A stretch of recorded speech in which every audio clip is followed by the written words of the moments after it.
Praise the lord. ఇప్పుడే పరిచర్య ముగించుకొని నేను ఎంత టైం 11:05 అయింది. ఇప్పుడే వచ్చాను, జస్ట్ నౌ. అయితే రాగానే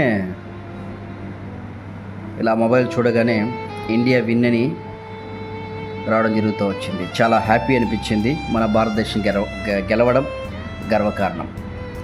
కాబట్టి చెప్పాను కదా, దేవుడు మాట్లాడిన మాట నెరవేరుతూ వచ్చింది. దేవుడు చెప్పిన మాటను అనేక మందికి వివరించడం జరుగుతూ వచ్చింది. కాబట్టి యేసుక్రీస్తు వారు మాట్లాడేవారు దేశ భవిష్యత్తు గురించి కానీ, ప్రపంచం గురించి కానీ, ప్రజల గురించి కానీ ఆయన ఏం మాట్లాడతారో చెప్పడానికి నేను సిద్ధంగా ఉంటాను.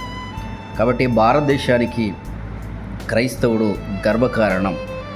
దేశము కులమతం అతీతం కాదు. దేశం గెలిచింది. ఈరోజు అందరం సంతోషిస్తూ ఉంటాం. ఈరోజు 8వ తారీఖు అనుకుంటాను. 8వ తారీఖు ఈరోజు 11 అయింది టైము. ఉదయకాలమున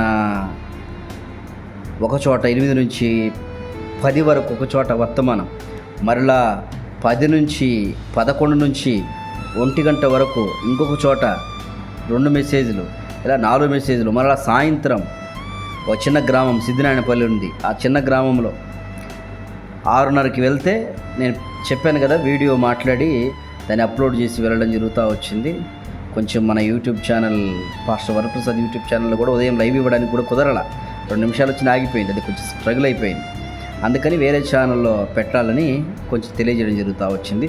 ఏదేమైనా దేవుడు సహాయపడుతూ వచ్చారు, కనికరిస్తూ వచ్చారు. భారతదేశానికి దేవుడు T20 వరల్డ్ కప్ ఇవ్వడం చాలా సంతోషకరం.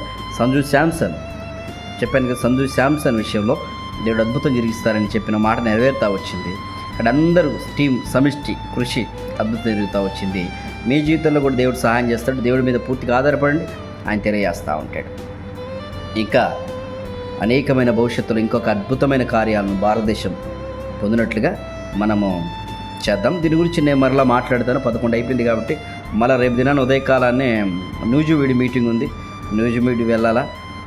కాబట్టి ఈ అంశాల గురించి భారంతో ప్రార్థన చేస్తూ నా గురించి కూడా ప్రార్థన చేయండి.